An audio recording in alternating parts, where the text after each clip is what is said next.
chicken manure truck right there. I just got back from Winfield, so I'm on my way back from Winfield. And that doesn't mess with like pH in the soil, like you lime this kind of stuff? No, we grid soil sample all of ours, Right. and we soil sample every year. We grid soil sample every 2 years. What does it look like? Really good. Really? I'm really surprised. I figured it'd be like crazy. It doesn't crazy really low. screw with our pH.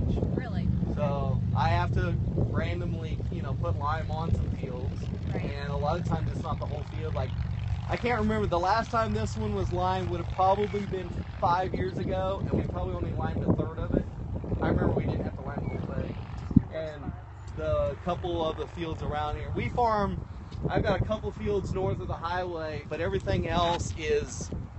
Matter of fact, you see some silver tanks right on the horizon. That's our farm.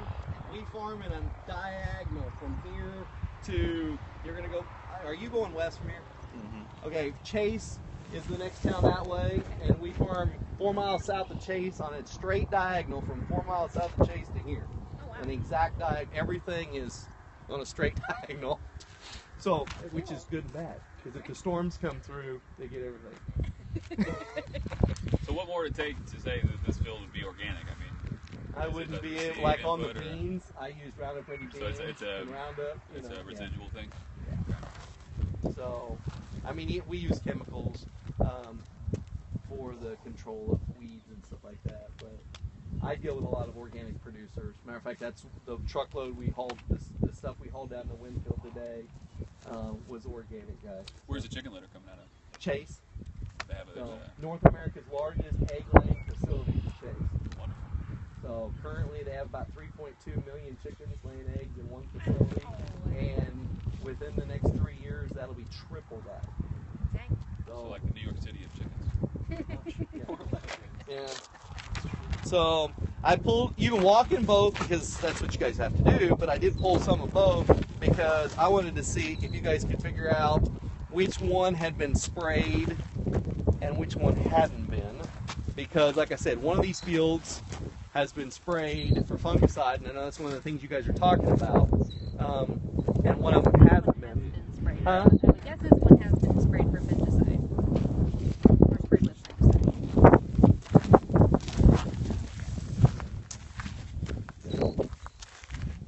Yeah, I would say sprayed, not sprayed. Yeah, that is true. It was funny because when I pulled that one up, you can see this intercropping of soybeans coming up from last year's crop out of this field. So. Stopped in McPherson County, had uneven stands. I assume that was early drought stress, probably had, and then it was just littered with stripe rust on the flag leaf, and that guy hadn't sprayed it yet. So Yeah. it's going to be pretty bad shape. Well, at church Sunday, at my church, and the guy that works for me is my men guy, he goes to a rural church right up here that's all farmers. And at both of our churches, we come back Monday morning and we're talking, well, what's the big topic from church? Whether or not we can still spray because it's fully headed. Yeah. So that was the topic at church for both of our churches. That's cool. I've seen some fields that have a brownish cast to the awns. Is that normal genetic color? It's not freeze or anything. No, I think it's too genetic. In that color. Okay. So, and I spray part of mine, but not all of mine. So, but I did notice, this one not being one, that there was some pustulas on here. But I wouldn't say that it's severe. So research has shown that you spray fungicide on weed even if you don't see symptoms of rust, that it has a yield gain, because sometimes rust can be present, not show symptoms, and still make the plant overall healthier when you spray it. So it's usually beneficial. What prevents you from spraying with a head on it? There's some of the labels. Some of the labels, because you have to. There's a pre-harvest interval between when you spray and when you can harvest, and then a lot of cases it won't do any good. Although stripe rust can get on the head, we had that last year, and some spots it was pretty bad. Get some video of the airplanes. Yesterday they were going gangbusters. There's 6 airplanes that fly out of that airport, and they were nonstop. So, How much more expensive is it to have someone with the airplane versus sprayer? those planes are running around $6 an acre, and $6 to $7.50 normally as an airplane.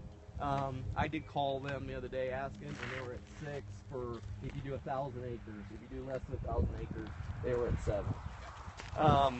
compared to ground rig like this one's run on, which is what we do. My cost is around $3.22 an acre for owning my own rig and doing it. We know exactly how much it costs us, but if you hire the co-op to do it, it's going to be about $5. So it's, do you want a little bit of damage versus the aerial? But and I think the aerial guys do a great job, so don't get me wrong in this, but I think the ground rig with higher volumes, it can get down there and do a better